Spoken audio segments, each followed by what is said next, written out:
Bonjour et bienvenue dans Instant T, présenté par l'IA. Dans cet épisode spécial, nous allons plonger au cœur d'un grand bouleversement psychologique d'une vie, la retraite.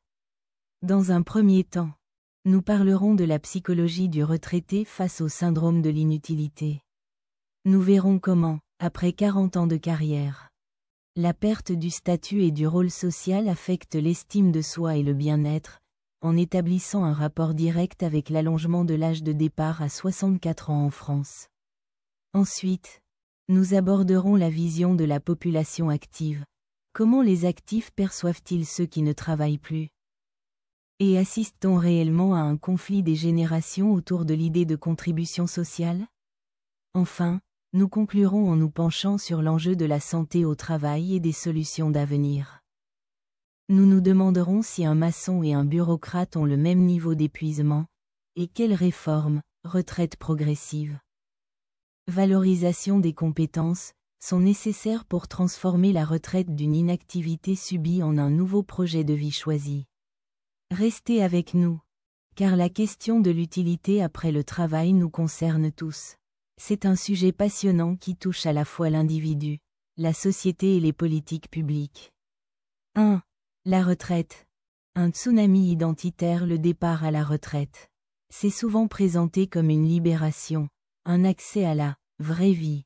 Mais d'un point de vue psychologique, c'est un véritable tsunami identitaire.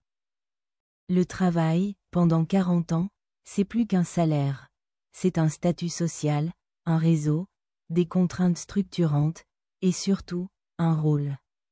Aujourd'hui, on va décortiquer la psychologie de ce changement, et on va la confronter à une réalité française brûlante.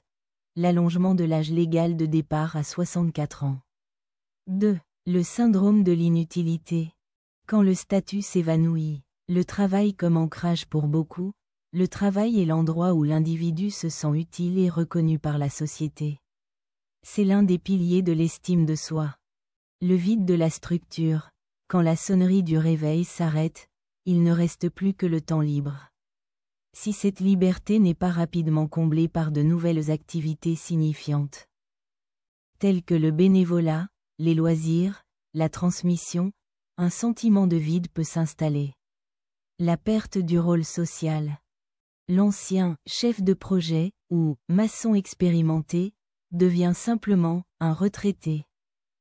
Cette perte de titre et d'influence peut engendrer une dépression de l'après-carrière ou un sentiment d'inutilité sociale. La psychologie parle de la nécessité de maintenir un sentiment de compétence et d'appartenance. Le rapport avec les 64 ans. L'allongement de l'âge légal à 64 ans en France peut avoir deux conséquences psychologiques opposées. Pour certains, c'est une contrainte amère. L'épuisement est tel qu'ils perçoivent ces 2 années supplémentaires comme un fardeau, alimentant une anxiété et une frustration face à l'attente du repos. Pour d'autres, c'est un report d'anxiété. Le fait de rester actif plus longtemps repousse le moment de la transition identitaire et leur donne plus de temps pour planifier leur nouvelle vie. 3. La vision de la population active. Un conflit de génération? La perception des retraités par la population active est souvent ambivalente, surtout dans le contexte de la réforme des retraites. L'image des privilégiés. Une partie de la population active, surtout les plus jeunes, peut voir les retraités comme une charge économique, via les cotisations, et leur envier un certain loisir qu'ils n'ont pas encore.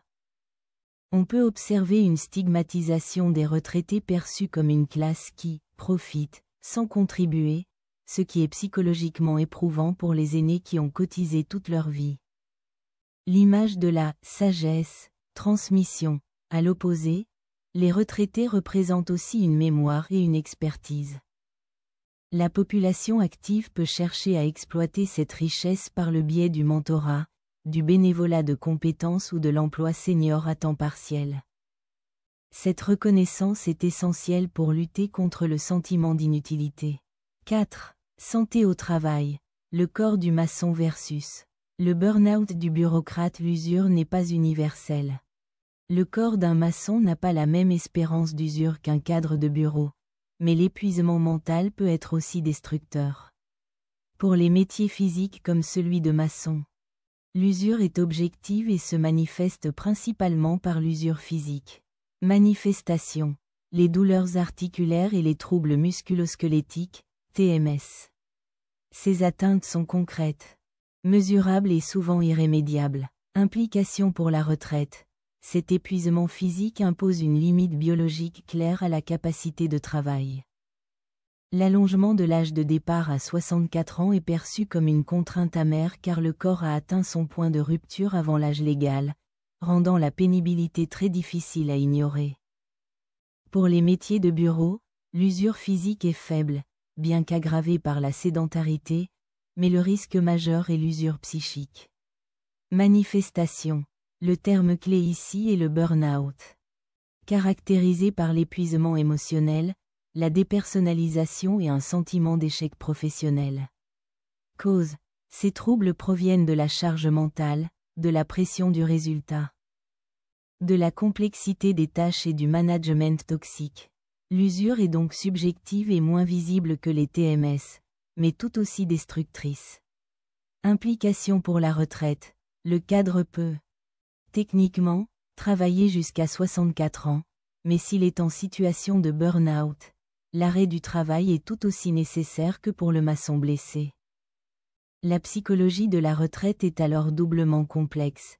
Il y a la perte du rôle, mais aussi la nécessité de reconstruire après un effondrement psychologique. La conclusion de l'analyse des deux corps de métier est: non, ils n'ont pas le même niveau d'épuisement, mais ils atteignent tous les deux un point de rupture nécessitant l'arrêt de travail. C'est pour cela qu'il est indispensable de reconnaître la pénibilité dans toutes ses formes. La santé au travail doit désormais intégrer la pénibilité physique, gestes répétitifs, posture. La pénibilité psychique, charge mentale, stress, management toxique. 5. Solution pour une retraite active et contributive: l'allongement de la vie en bonne santé est une chance. Mais c'est aussi un défi structurel. Comment permettre aux gens de rester actifs sans saturer le marché du travail ni s'épuiser?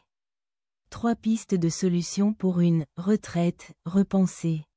La retraite progressive, échelonnée, permettre un passage souple à temps partiel, mi-temps ou 80%, dès 60 ou 62 ans pour diminuer la charge de travail tout en maintenant un lien social.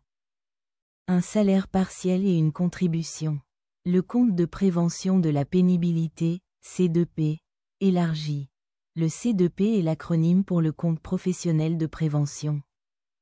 C'est un dispositif crucial dans le droit du travail et de la retraite en France, directement lié à la pénibilité. Rendre les critères de pénibilité plus accessibles et y intégrer des facteurs de risque psychosociaux. Cela permettrait aux individus les plus usés, physiquement ou mentalement, de partir plus tôt ou de financer des formations pour une reconversion de fin de carrière. Valoriser la contribution sociale.